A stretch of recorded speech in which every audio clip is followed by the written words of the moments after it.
To first understand a creature or a concept, perhaps our first port of call should be the etymology behind it. The definition of the term Wendigo is a key part of the oral traditions of the indigenous people of North America, and well, that's where we first find our first problem, because as we will quickly find, there are many different ways to portray the word Wendigo.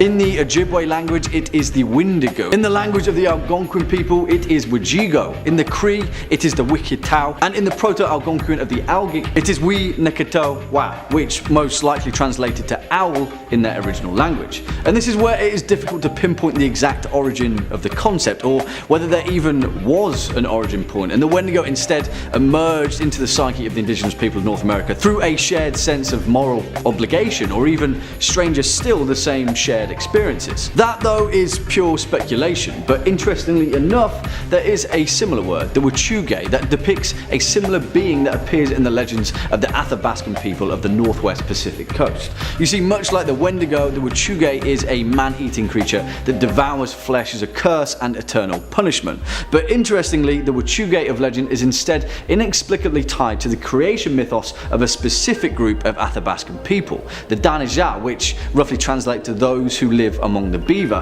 who believe that in their mythology the Wachuge was a person who would become possessed or overwhelmed by the power of one of the ancient giant spirit animals that form the basis of their oral tradition. In most instances, the Wachuge is depicted as a creature formed of ice and can only be killed by being thrown into a campfire and kept there overnight until it has melted. In some instances, however, this creature is even depicted as having wings, a rare occurrence in the traditions of North American legend and a symbol of great importance. Whichever depiction of the Wendigo myth we take though, one thing is for certain. In the traditional belief systems of the Ojibwe, the Shaltu, the Cree, the Naskapi, the Innu, and many other Algonquin speaking peoples of North America, the Wendigo is far more than just a cautionary tale told to children over a campfire. It is an integral part of their complex belief system, and in most cases it served as a taboo reinforcement, both a reminder and a warning of the hardships faced through winter. No matter which depiction of the myth we pull apart, in each of them the Wendigo is seen as the embodiment of gluttony and greed, particularly in relation to the unbreakable taboo of cannibalism. It is a cultural cornerstone, a warning sign of excess in consumption, and the creature that would later form these warning signs would become the embodiment of that. Now, that is not to say that the depiction of the Wendigo was always the same. In some cases, particularly in regard to Ojibwe and Cree lore, the Wendigo was often described as a giant creature, many times larger than a human being, a differing characteristic that was absent from other Wendigo myths of Algonquin culture. In these legends, whenever a Wendigo would consume another person, it would grow larger in proportion to the meal it had just eaten, preventing it from ever sating its own hunger. It always wanted more, never sated or content with its quarry. That's an important lesson for all of us to learn, I think. But still, this led to the garish and oftentimes terrifying description of this creature that would later become the driving force behind its evolution from the 20th century onwards, particularly when we analyse its depiction in modern horror fiction. As Basil H. Johnson, an Ojibwe teacher and scholar from Ontario, described in his 1995 book The Manitous, the Spirit World of the Ojibwe, the Wendigo was gaunt to the point of emaciation, its desiccated skin pulled tightly over its bones. With its bones pushing out against its skin, its complexion the ash grey of death, and its eyes pushed back deep into their sockets, the Wendigo looked like a gaunt skeleton recently disinterred from the grave. What lips it had were tattered and bloody, unclean and suffering from suppuration of the flesh. The Wendigo gave off a strange and eerie odour of decay and decomposition, of death and corruption. And this is where the modern depiction of the Wendigo gained traction as an entity of horror fiction. The Wendigo is terrifying, a humanoid, supernatural creature that exemplified an eternal hunger. And as European settlers made their way through North America and the colonial period of the continent began to tighten its grip around this ancient culture, the modern interpretation of the Wendigo was born. And not only that, but as science and psychology came face to face with ancient oral traditions, the exact concept of the Wendigo's cultural purpose became something else entirely. Wendigo Psychosis, a historical phenomenon that is perhaps the reason why the Wendigo myth was so successful in later North American literature. In 1661, as a chronicler and missionary for the Jesuit relations made their way through North America, they came across the first documented account of Wendigo Psychosis as a result of a reported case of desperation and cannibalism. As he explained, the men that he came across were afflicted with neither lunacy, hypochondria, nor frenzy, but a combination of all of these species of disease, which affects their imaginations and causes them a more than canine hunger. This makes them so ravenous for human flesh that they pounce upon women, children, and even upon men like veritable werewolves and devour them voraciously without being able to appease or glut their appetite, ever seeking fresh prey, and the more greedily, the more they eat. Whatever the interpretation of this report, it was an important moment in the later cultural significance of the Wendigo, particularly with its relation as a genuine concern for the rough and often inhospitable periods in colonial North American history. Now, the Wendigo was far more than just a creature in a far-off land, but instead a very real hardship faced in winter as the inexperienced fur trappers and settlers pushed further into the New World, hearing tales from the indigenous peoples of the land who would grew to fear it over many generations. However, one of the more famous cases of Wendigo psychosis came several hundred years later with the tale of a Plains Cree trapper named Swift Runner. During the harsh winter of 1878, Swift Runner and his family were stranded and starving in the wilderness of Saskatchewan. Soon, despite being 25 miles away from an emergency food cache of the Hudson's Bay Company, Swift Runner's eldest son perished, and shortly afterward, Swift Runner allegedly butchered and ate his wife and 5 remaining children. The case was both strange and shocking, and given that the Plains Cree trapper resorted to cannibalism in such close proximity to the emergency cache, it was later revealed that Swift Runner's actions were not the case of pure cannibalism as a dark and last resort to starvation, but rather of a man afflicted by Wendigo psychosis. And here was the inspiration for the first and very important fictional interpretation of the Wendigo myth, with a short story written by Algonquin Blackwood, a tale written in the year 1910 simply titled The Wendigo, the first mainstream horror depiction of its kind. In the story, Blackwood tells the tale of 2 Scotsmen on a moose hunting trip in the wilderness of Rat Portage in northwest Ontario. They are joined on their trip by 2 guides, a man named Hank Davis and the French Canuck Joseph Defargo, alongside their native cook, a man named Punk. Although this tale is a very tame brush with the Wendigo myth of legend compared to most modern incarnations, it instead employed the first depiction of the Wendigo not just as a grotesque entity, but instead as a doppelganger which could take on the guise of a human being. Perhaps the most important convention of this story, though, is with the wisdom of the native character Punk, who recognizes all of the signs of the Wendigo and immediately gets the hell out of camp. Whatever its importance to the mainstream horror depiction of the Wendigo, Algonquin Blackwood's story planted the seed of an idea in many other horror writers of the time. It would influence authors such as Howard Phillips Lovecraft and Grace Isabel Colburn, and most importantly, Auguste de Lethe, who would use the concept of the Wendigo in his story, The Thing That Walked on the Wind, and later with his Cthulhu mythos entity, Ithaqua, which some of you may be familiar with. Hint, it's a giant Wendigo-looking ice revenant that roams the Arctic wastes. Sound familiar? Yeah. It would also go on to inspire an early short story of Thomas Pynchon's titled Mortality and Mercy in Vienna, first published in 1959. Here it focused on a character developing Wendigo psychosis and his development then into a psychotic serial killer. That in itself would later inspire several movies such as 1999's Ravenous, as well as several TV series such as Charmed and more recently Hannibal. Perhaps the most iconic of the modern Wendigo, though, is with Stephen King's version of the entity. As we briefly explained in our opening clip, it would inspire a key character in King's 1983 novel Pet Sematary, where the personification of evil in an ancient burial ground of the Micmac people was an ugly, grinning creature with yellow-grey eyes, its ears replaced by ram's horns, and its tongue pointed, decaying, and yellowed. Although not as profound as it is now, at the time, King's interpretation of the Wendigo, which in turn was an interpretation of the 19th century colonial legends coming from North America, set the template for the Wendigo's later portrayal in popular horror culture, where for the most part it completely replaced the Native American lore that had long formed the importance of the Wendigo. In 2012 though, Chippewa author Louise Erdrich had a thing or two to say about that with her novel The Roundhouse, setting the precedent for the new reinterpretation of the Wendigo myth. And here is where our path splits, because the Wendigo in many ways explains the transformation of one land to the other. For thousands of years the Wendigo served as a cultural barometer for the Algonquin people, an ever-adapting tale that formed the importance of cooperation, of restraint, of sustainability, and the dangers that came with forsaking those virtues. It painted the monster that we all ran the risk of becoming if we indulged too much in the act of greed. You see, as colonial North America expanded into these ancient territories and these settlers shifted away from the many European folktales that had formed the basis of their society, new ones were forged, fragments of a culture that had long existed before them as they clambered to produce some sort of an identity.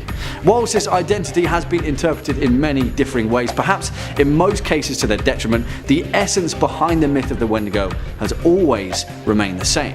Be it man or monster, we all choose which side we fall on. Coming in at number 5, we've got the Stalker Challenge. Right on, you might hear that name and think it's one thing, but it's actually probably not the first conclusion your mind lands upon. The Stalker Challenge isn't about following someone around or testing a pal's skills at going unnoticed in the dark. It's actually a reference to a popular PC game called Stalker, where players explore an alternate reality Chernobyl exclusion zone. A lot of folks praise it for its lonesome and isolated atmosphere and the more realistic gunplay. Plenty of online military enthusiasts, survivalists, and Tarkovsky fans enjoy the game, so when we say that this Wendigo sighting was a result of the Stalker Challenge, we can probably assume the writer was a fan of Stalker and wanted to experience living life solo in the wastelands for a while. During this temporary hermitage, he worked his way into the middle of nowhere with nothing but some vodka, guns, and a harmonica. Like a true survivalist, he hunted some small game, made a meal of it, and explored the surrounding area. Snacking on the rabbit he'd hunted, he heard some rustling coming from the bushes, but didn't think anything of it. The next day, he was startled awake by some screaming. Weird, especially considering how far he was from civilization. Grabbing his rifle, he went off in the direction of the scream. It didn't seem to come from one singular location, and eventually the writer got lost. After a long day wandering around, he found his way back to the camp he'd set up, but now somebody else was there. There was a humanoid form in tattered clothes staring down at his fire pit, unmoving. Worried that this person might be injured, the writer called out to him. No response. After a few minutes of standing there staring at him, he again asked if he was alright. The humanoid figure turned to him and said, "I wouldn't worry about it." This set off alarm bells for the writer, who began to back away. At that point, the humanoid mentioned that he could go for another meal right now, prompting the writer to book it out of there. Hearing the humanoid running behind him, he turned around and shot blindly, apparently finding his mark. The creature screamed, the same scream from earlier, and seemingly disappeared. The writer eventually made it to the road and encountered a car. He didn't look back. Coming in at number 4, we've got the Nebraskan Wendigo. If you weren't already wary of traveling alone in Nebraska, now you've got a whole new reason. That's right, a new spooky story of someone's close encounter with a third kind.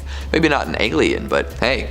This tale comes from a guy who was a farmhand when he was younger. One night, the farmer he worked for asked if he could figure out who was trampling all the corn stalks at night. Excited to take on guard duty, the farmhand stayed up to see if he could catch the culprit.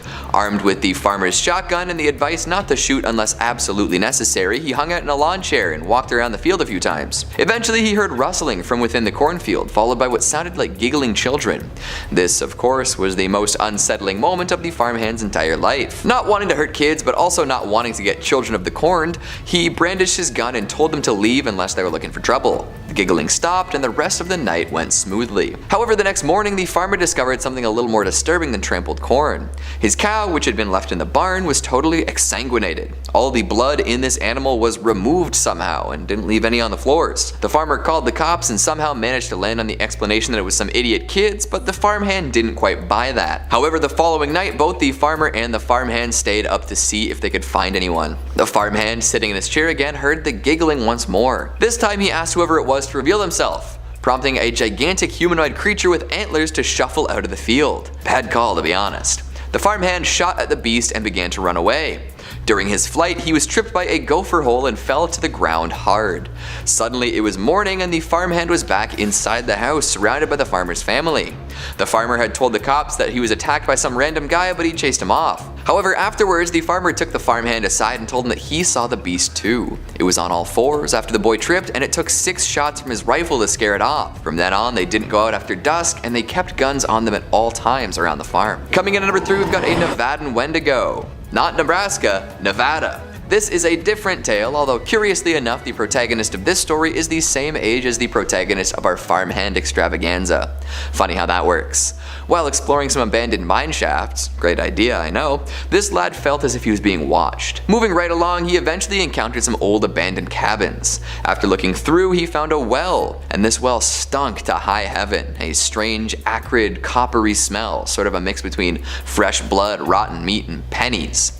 Not wanting to be around it anymore, he decided to head back towards the mine shafts. However, when he did, he saw something crouching inside of one. At first, he thought it was a mountain lion, as he'd seen them around these parts before, but then he realized how big the thing crouching in the shaft was. The openings were usually 8 to 10 feet tall, and this thing couldn't stand up straight inside of it. It moved towards the opening, revealing a bunch of matted brownish fur, and then it screamed. The kind of scream that haunts your dreams until the end of your life.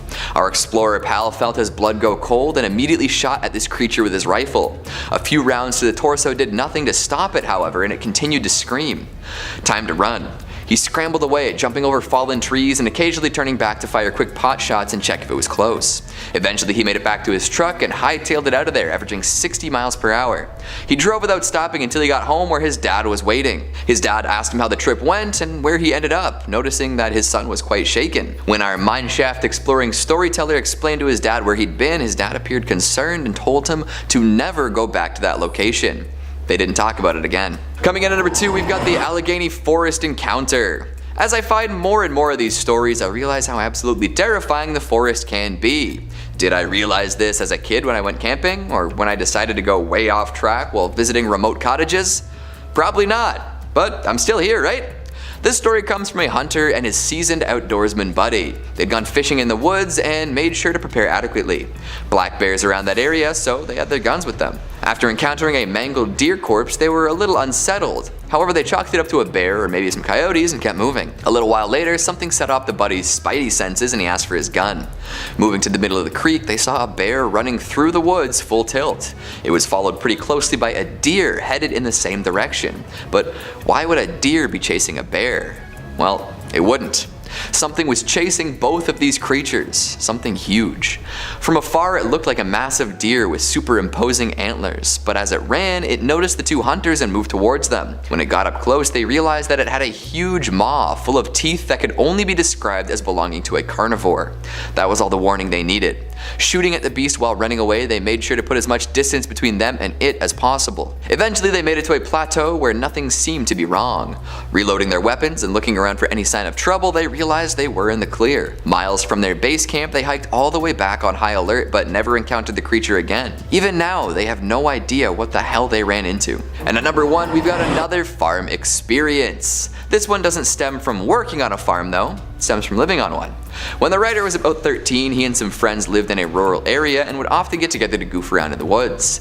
Meeting at one friend's farm, they chased each other around with sticks for a little while. However, our narrator ran off and stumbled upon a dead deer with some limbs missing. This led to the discovery of a bunch of dismembered animal parts strewn about the entrance to the woods. At that point, most of the friends went back to the farmhouse, while our fearless storyteller and a couple more pals went to investigate. This expedition resulted in the discovery of a dead cow with missing ribs, broken legs, and a head picked clean of soft tissue.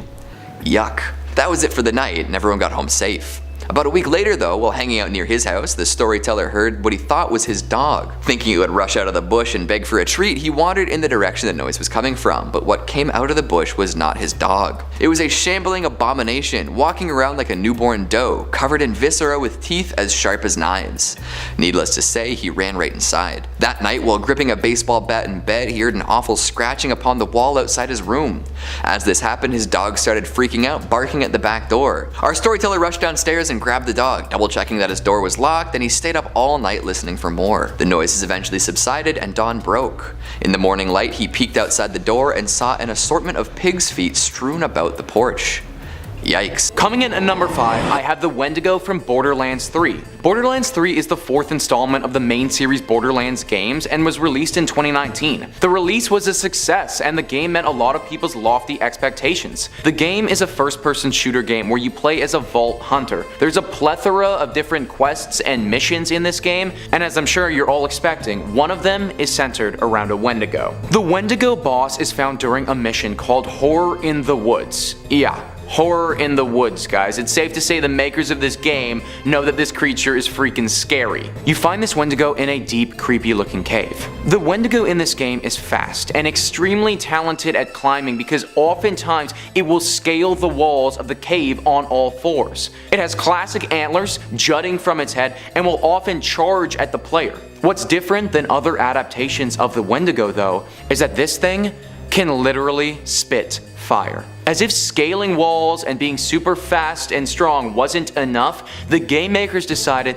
to give this Wendigo the ability to breathe fire at you. That, on top of the fact that it's extremely hard to kill, has a skull for a face, and what looks to be muscle tendons for its body is what puts it on this list. I have it down here at number 5 though, because the graphics of Borderlands 3 aren't particularly scary, but it definitely deserves a nod. At number 4, we have the Wendigo from the video game Outriders. This is a third-person video game released earlier this year on most platforms. The premise of this game is that climate change has gotten to a place of no return, and the people of Earth have decided that they need to find another planet or they're going to die. Wow, that just got real very quickly. The player in this game takes on the role of an Outrider who is an elite soldier tasked with being sent to this new planet that the human race wants to settle on. When they're there, they find a plethora of enemies, and sure enough, one of them is a Wendigo. This game doesn't have multiple Wendigos, it only has one, and let me tell you, it looks messed the heck up. It's got like bone things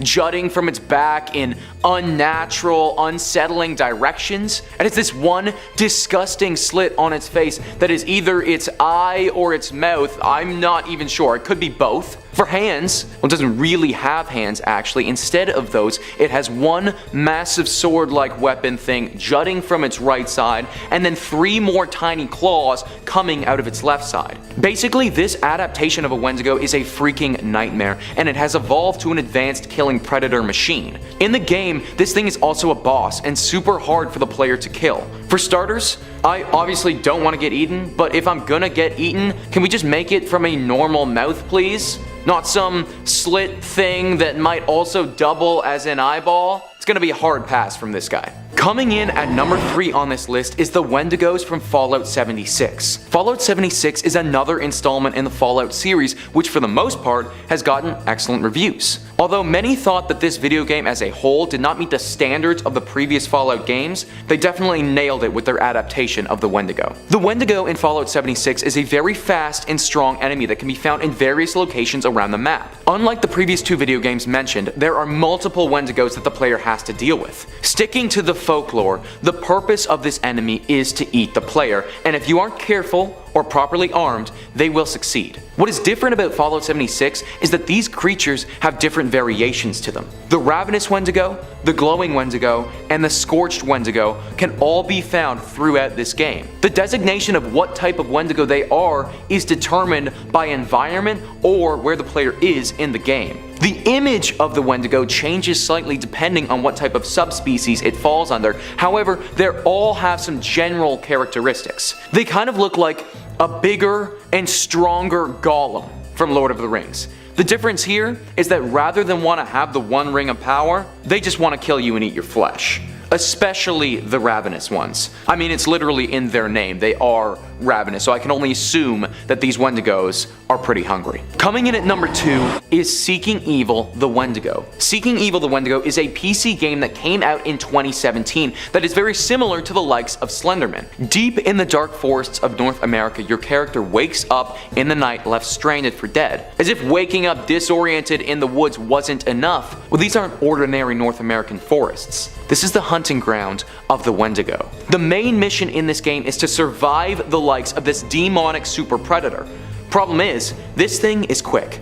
It's really quick. Quicker than your character. Like every video game, as you progress, it gets harder and harder, meaning the Wendigo gets tougher to avoid. This video game isn't like the other video games. You can't just brute force your way through it. To get rid of the curse of the Wendigo, you have to find and light totem poles that are scattered throughout the forest. Every time you light a totem pole though, this creature from hell gets faster, stronger, and more importantly, hungrier. It's said that this game requires a lot of thinking instead of the initial run from point A to point B strategy, which is a bit of a problem for me because if I'm getting chased by one of these legendary blood fiends, I'd probably be running for my life. Number 1 on this list is the Wendigos from Until Dawn. Until Dawn is a critically acclaimed PlayStation 4 video game released in 2015. What makes this game so unique is that the player can control 8 different characters. The game utilizes a butterfly effect technique where the player may make a decision as one of the characters that can then affect all of the other characters and alter the entire story. This video game often appears on other lists of the scariest video games of all time, and for good reason. The 8 players are trapped on Blackwood Mountain and they have to survive an onslaught of Wendigos. Rather than have one demonic Wendigo, this video game goes in the direction of having multiple enemies. These Wendigos also stray from the classic image of a moose humanoid-esque creature and are humans that have just mutated into cannibalistic demons due to being possessed by the Wendigo spirit. I'm not gonna lie, the graphics of these Wendigos are very unsettling. They took what Fallout 76 did and they just went way scarier with it. The Wendigos appear as these white skinny mutated beings with extremely sharp teeth and a deep desire to eat you. What brings this video game to another level to me is just how real the story gets. Without giving too much away, one of the main Wendigos was just another character that the player gets to know and that went missing a year earlier. The image of having a family member or a friend disappear and then show up a year later looking like one of those things and trying to eat me is not a happy thought. The backstory of how the Wendigos got to this mountain is also extremely creepy. It's said that in a nearby mine, the miners got trapped and had to resort to eating one another to survive. The first of these Wendigos would have been these trapped miners from years prior who ate their friends to survive. Yeah. It gets pretty dark, guys. Remind me to never go camping again, my friend. Coming in at number 5, we've got Jack Fiddler, Wendigo Hunter. And we'll kick this one off with not 1, not 2, but 14 purported Wendigo sightings. Possibly more if Jack wasn't able to get them before his untimely death. Back in the day, there was a man who claimed to be able to kill Wendigos. This man was known as Zauno Hishigo Galbo, but European settlers just knew him as Jack Fiddler. He lived in what's now known as the Sandy Lake First Nation and was a well-respected healer. He would go from community to community, ensuring the health of many people, but often he was sought out for more macabre business, fighting cannibalistic creatures. Jack would euthanize anyone who felt that the curse of the Wendigo was upon them. They sought him out to end their lives before they caused any trouble for their loved ones in their communities. Potions and ceremonies would mitigate damage, but death was the only surefire way to end a Wendigo's curse. And even then, it's a little tricky to deal with. So Jack would go from place to place, ensuring that Wendigos truly found their final resting place. After euthanizing the cursed individual, he would also perform a ritual cremation and burial to seal it away for good. Tales of his exploits eventually reached the Mounties, though, who did not seem to think what Jack was doing was community service. After some investigation, they found out about a woman who was thought to be possessed. She was choked to death by her father-in-law and his brother. Any guesses as to who the brother was? Jack Fiddler. So the Fuzz arrested the men, claiming that what the law forbids, no pagan belief can justify. Jack eventually managed to slip away from the police before his trial and killed himself to avoid the long arm of the law. 14 counts of murder is a tough sentence, especially when assisted suicide and demon hunting were not considered valid defenses. Coming in at number 4, we've got the Wendigos of Blackwood Mountain. Boom. Butterfly effect. This pod of people eaters comes from the choose your own horrific adventure game Until Dawn, featuring a pre-Bohemian Rhapsody Rami Malek. In this game, you make decisions that will end up sealing the fate of 8 unlucky vacationers. See, this group of pals decided to return to Blackwood Mountain a year after a tragic disappearance. They brought some friends up and pulled a nasty prank, resulting in one running off into the night. What the friends might not have known is that the area had been frequented by Wendigos for centuries. European miners came to the area back in the 1800s and were warned off by natives who claimed the mountain was sacred. As settlers tend to do, they ignored this advice and started excavating anyways. In doing so, they released the Wendigo spirits. Later on, in the mid-1900s, a group of miners came back for some of those sweet, sweet minerals. They fell victim to some unfortunate accidents though and found themselves trapped in the mine shafts. Forced to cannibalize to survive, the remaining miners became Wendigos. After a powerful Wendigo was killed, its spirit was transferred to the unfortunate friend who ran off into the night. And you guessed it, this unfortunate individual came back with a vengeance. One by one, depending on how you play it, people fall victim to the Wendigo of Blackwood Mountain, sometimes becoming terrible creatures themselves. So next time you're in a survival situation, ask yourself if it's worth eating people and becoming a depraved monster in order to live. I'd take the long nap, to be honest. Coming in at number 3, we've got Pet Sematary. If you've only seen the movies based on this Stephen King tale, you might be a little confused. The feature films tend to skim over the folklore at the core of this resurrectory story. Sure, the ground is soured and stuff comes back to life, but why? Well, if you crack open a spicy little paperback, you'll find out exactly what happens. The spirit of a Wendigo plays a big part. The Creeds move into a lovely home near Ludlow and immediately run into trouble. The kids are getting hurt and the cat is killed by a passing vehicle. And soon enough, they learn about the Micmac burial ground near their residence. Apparently, it was abandoned because the ground was sour. Soon they learn some tales detailing the Wendigo that lived around there. It would walk through villages late at night, and anyone touched by it would develop a taste for human flesh. Eventually, it touched the burial ground itself, souring it and causing anything buried there to be possessed by it. This Wendigo spirit seems to orchestrate all sorts of terrible events in the story, playing with the emotions of the people around the Creed house. Some say that the Wendigo even manipulates the grief of everyone in the tale, causing them to act against their better judgment. Through this, it can possess more people and cause more terror. The horror of the Wendigo runs deeper than just the hunger for flesh and physical strength. Coming in at number 2, we've got Wendigo Psychosis. There is some debate as to whether this disorder is real or not. If you look to the origins of the Wendigo legend, you can find plenty of association with the depths of winter. Without readily available food, often First Nations people would be subjected to famine. One who would indulge in the taboo of human flesh was considered to be possessed by an evil spirit, one that would never be satisfied. It makes sense, right? The idea of a cautionary tale involving a slippery slope existing everywhere. One slip up and you can descend into the depths of depravity. This seemed to be where the Wendigo legend originates, and since then the Wendigo name has been used to denote a mental illness. Wendigo Psychosis is said to be the uncontrollable craving for human flesh, even if other options are available. Often reported in the northeastern American tribes, it started to die out once folks began to study and write about it. This caused a lot of folks to become skeptical, but the idea lived on. Plenty of tales concerning this sudden cannibalism have turned up over the years, and whether an actual Wendigo spirit has possessed these individuals or if they're just experiencing a psychotic break is hard to say. There's an account from some Jesuit missionaries traveling through New France back in the 19th century where they came across some men with the mysterious psychosis. Keep in mind, these missionaries were likely deliberately painting any First Nations peoples as savages in need of religion, so maybe take this with a grain of salt. They claimed in their report that they met men so ravenous for human flesh that they pounce upon women, children, and even upon men like veritable werewolves, and devour them voraciously without being able to appease or glut their appetite, ever seeking fresh prey, and the more greedily the more they eat.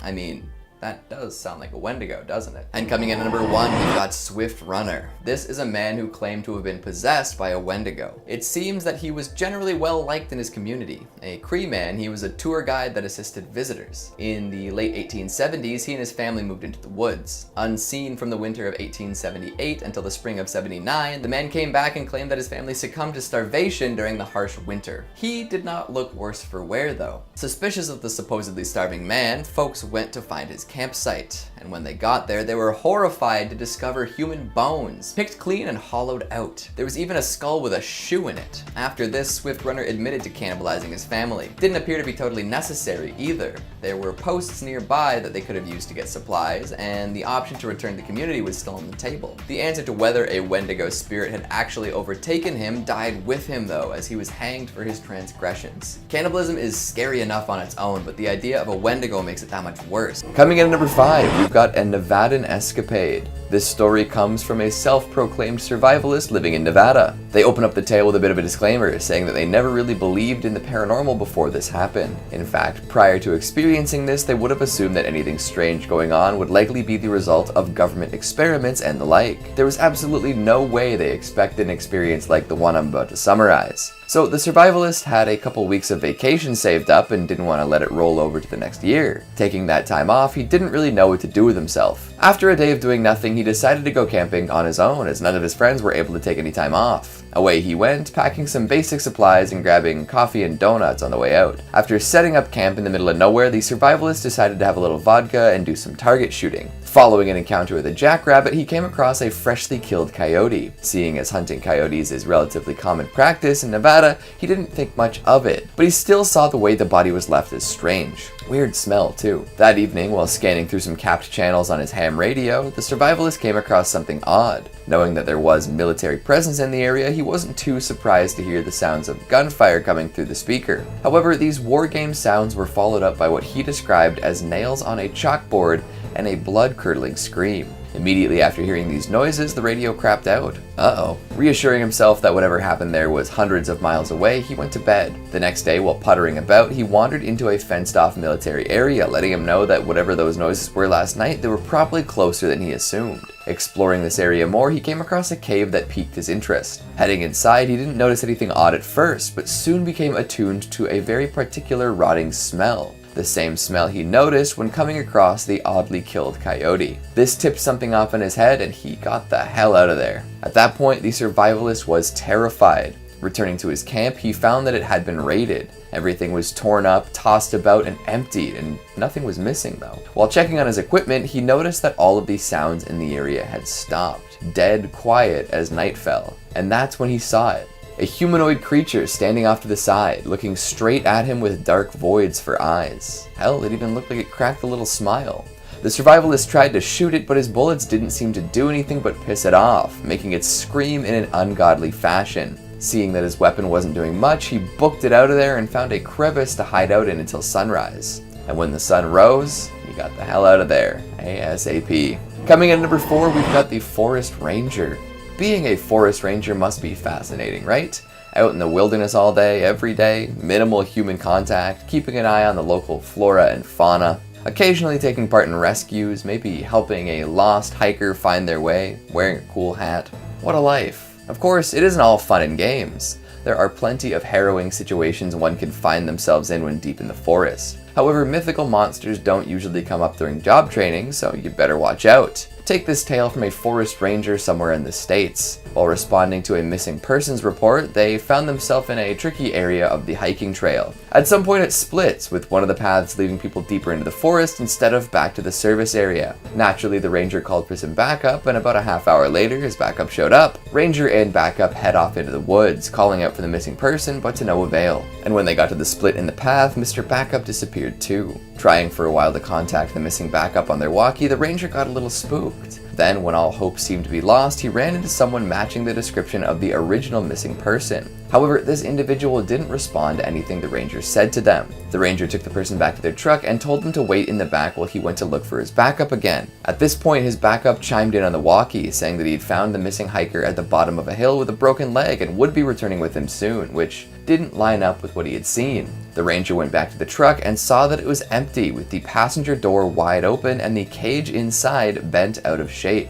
Apparently that kind of stuff had been happening for a while too. Folks hearing their neighbors calling out in the night when they knew their neighbors were on vacation, or perhaps hearing their dog barking outside when the dog was at the foot of their bed.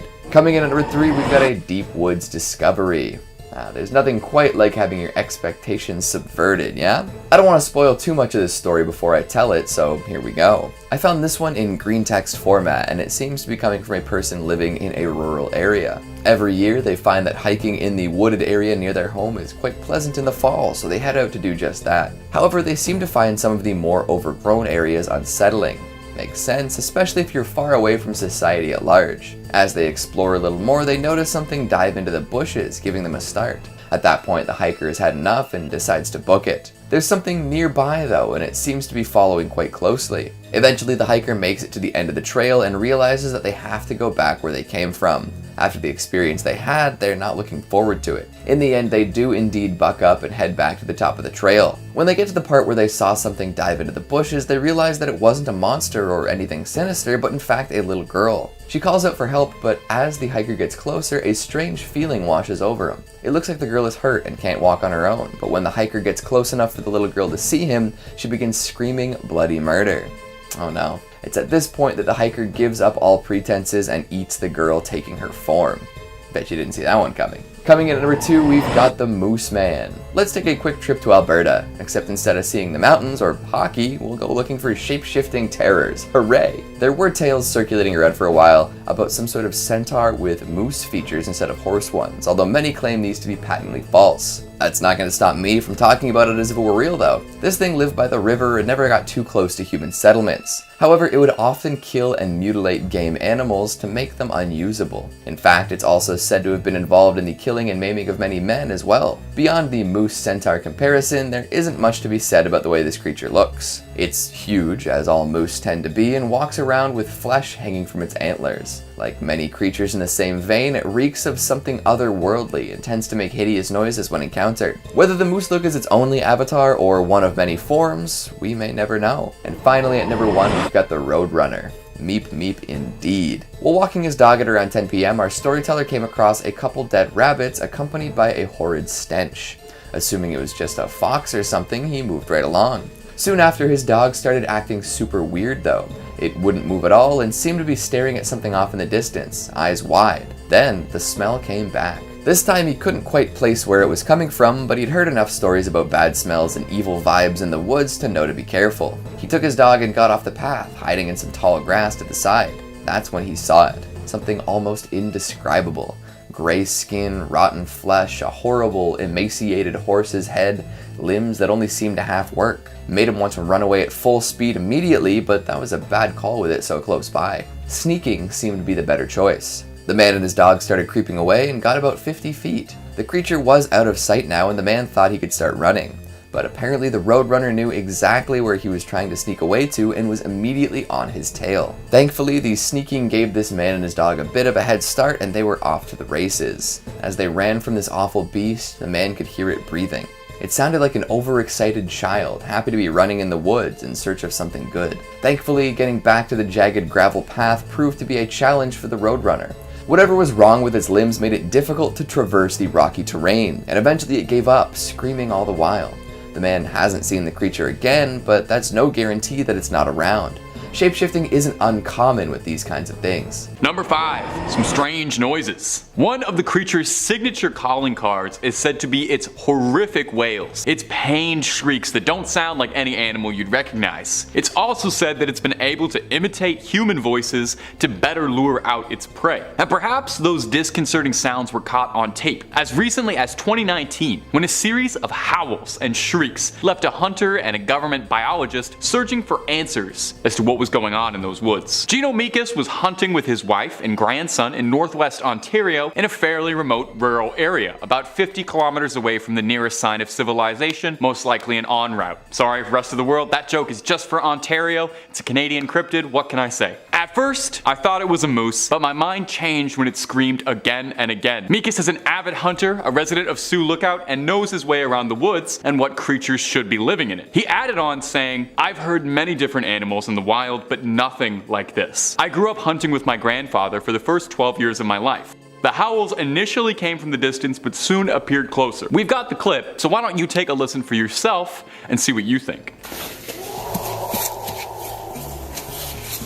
Holy cow.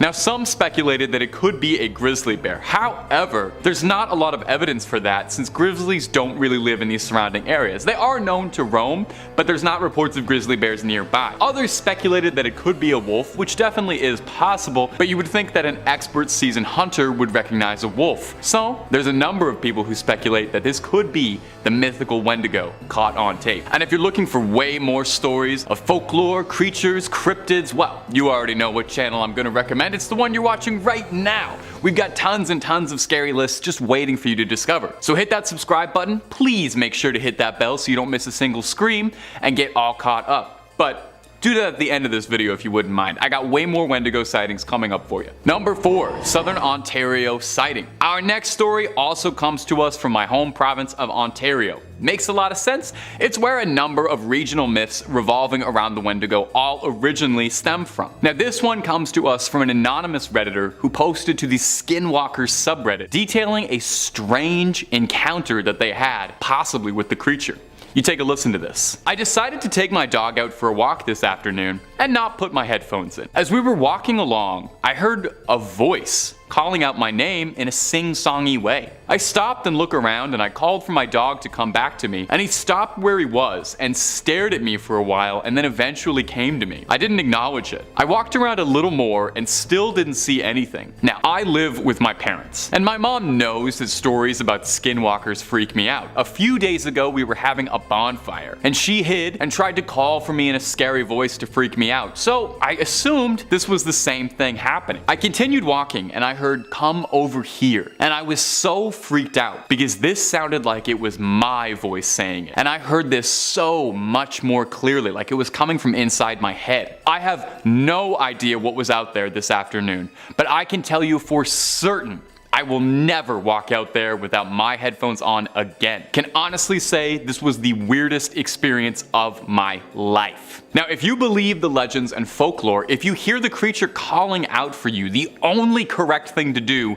is to ignore its attempts to lure you away. You don't want to go toe to toe with this thing. You're not going to stand a chance. So it sounds like the original poster in this situation, even though they were scared out of their wits, still made the right decision and got off with just a scare and a story instead of something much, much worse. Number 3, the man in my scope. This next story comes to us from an interview that a YouTuber, Funkalopagus, did with a hunter who thinks he had an encounter with the creature or something else deeply strange late at night. He originally posted this story to Reddit with the name Perpetual Connection, so that's what we'll call him if it comes up. He says he was hunting boar. He was saving up for a while to get a special thermal vision scope. He took it to a range and waited from 10 p.m. to 2 a.m. to find a good boar to bag, but surprisingly wasn't finding anything. And he noted that the area that he went up to was shockingly empty of wildlife, no deer, no rabbits, no coyotes, nothing, as opposed to it usually being pretty plentiful. So he was getting himself ready to leave, assuming it must have just been a bad day, when he heard a crunch come from the direction that he'd entered the park. So he raised his scope to see what it was and saw initially what he assumed was a bear, some big mass on his scope. He zoomed in a bit and jolted when he realized it wasn't a bear, but looked a bit more like a man. Now what was disturbing him was that he was about 30 miles away from any other public areas. And there were no other cars parked around, no wildlife to speak of. The only other living thing next to him was this person in his scope, who happened to be completely naked, twitching and grabbing at all the foliage. The OP then says that the mysterious figure looked up at him and in an extremely unsettling, high-pitched feminine voice began to call out for help. The hunter believed that he was being trapped and scrambled to escape. He said it didn't sound like this voice should be coming from this entity, and he said that the creature was staring at him with a wide smile and unfurled itself standing on its back legs, standing 6 feet tall or maybe more. He pointed his weapon at the unknown entity and warned for it to stand down, and said that it arched on its fours again and hissed at him like a cat before disappearing into the brush, screeching in wail. The hunter would return to his car and drive off in an absolute panic, I think like most of us would, and he would tell authorities what he saw, but he was only reprimanded for hunting at night. I mean, fair enough. If I reported that story to the sheriff or something, I think I as the sheriff would hear that and just, scratch that off, be like, oh, I'm not messing with that. So what do you think? Did he happen to come across someone in the woods who was just having a wild night on all of the substances, or was that a close encounter with death that he narrowly avoided? Number 2, the 2019 sighting. This next sighting happened in 2019. It's the same time as the first point. Coincidence? Absolutely, but worth mentioning nonetheless. This next story was posted to Reddit by a user named Bradley Innovates. Bradley tells about how he had just been discharged, honorably, don't worry, from the Marines and was returning home to his home state of Alabama. Sweet home Alabama, and was catching up visiting on old friends. His best friend Jacob in particular, the two of them had been friends their whole life and usually got up to, boyhood stuff, hanging out in the woods, that kind of thing. The two of them traveled out to a secluded campsite that they'd enjoyed when they were younger, bringing a long arm with them for target practice. The two were chatting and eventually got onto stories of cryptids in the woods, namely, you guessed it, the Wendigo. His friend told him one could summon this creature by speaking its name 3 times into the woods like Bloody Mary. I've I've said its name like 9 times in this video. I'm speaking into a camera, so I hope that's okay. I hope I'm not cursing you out there. Might be best just to sage your house a little bit after watching this video. Anyway, Bradley played along and spoke his name out 3 times, only to discover nothing happened. Until he heard a snap in the woods, and his reflexes instinctively darted backwards. A few coyotes ran by, and his friend decided that it was enough scares for the woods and started to pack up when a tree began to fall forward towards them. Now, if that wasn't already unnerving, the Redditor said the next thing he heard was the voice of his friend's younger sister calling out to them both, except they didn't bring her along and she wasn't anywhere nearby, and that's when both of them knew they were in far deeper trouble than they thought. They claimed that they saw an emaciated, fleshy monster, deathly thin, with next to no meat on its bones, skin as pale as ash, and a vibrant blue eyes. That actually sounds pretty familiar, to be honest. The men fired at it and ran screaming from the woods towards their car. They escaped, horrified by what they saw, but luckily alive. If this story is true, then that has to be a real-life encounter with the creature. Number 5. The literal legend. The Wendigo story has some variation between tribes, but most of the general details are the same. My research has shown that some tribes believe that the very first Wendigo was a warrior who made a deal with an evil spirit in exchange for the skills, strength, and stature to defeat his foes and save his tribe. He was transformed into the Wendigo, and after the battle was banished by his people. Wendigo is a malevolent spirit who possesses people, with some versions of the tale having this be a result of a person's greed, and others having a more disturbing cause. A common version of the legend is that when people are caught in times of famine or in extreme survival situations, they sometimes have to resort to eating human flesh in order to survive. This resulted in them transforming into a Wendigo, who would have an intense craving for human flesh that could never be satiated, no matter how much they consumed. Some tribes describe the Wendigo as a creature who grows with every person they eat so that they can never be full, making them simultaneously starving and gluttonous. In his book The Manitus, The Spiritual World of the Ojibwe, First Nations teacher and scholar Basil H. Johnston gives the following physical description of the creature. The Wendigo was gaunt to the point of emaciation, its desiccated skin pulled tightly over its bones. With its bones pushing out against its skin, its complexion the ash gray of death, and its eyes pushed back deep into their sockets.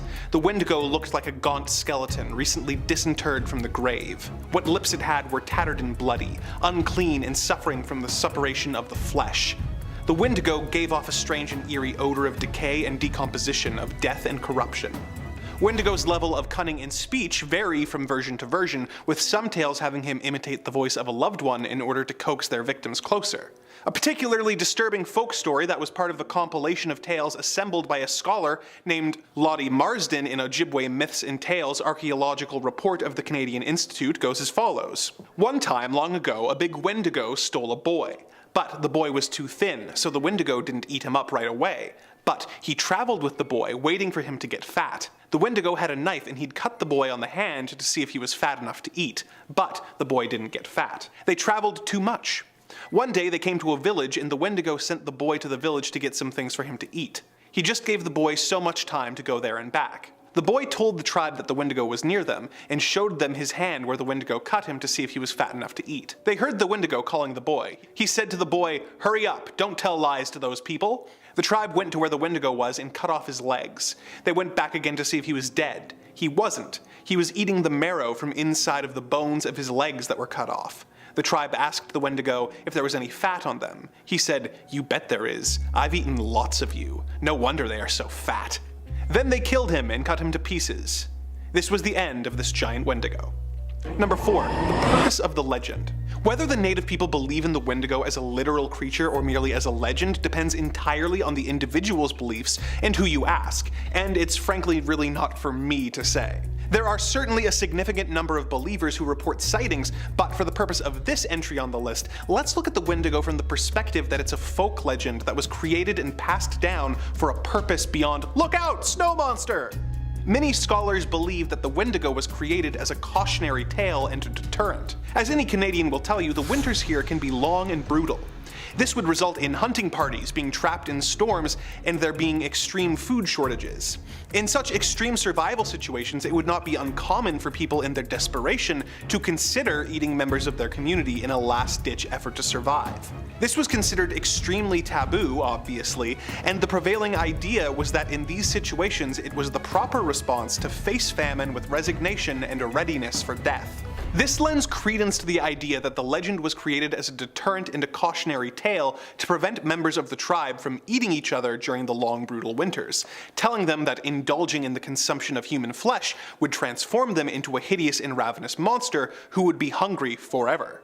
Some have suggested that the Wendigo's appearance is a reference to the harsh elements of the winter, with their emaciation being reminiscent of the hunger winter caused and their tattered and bloody lips being reminiscent of the enduring ravages of frostbite.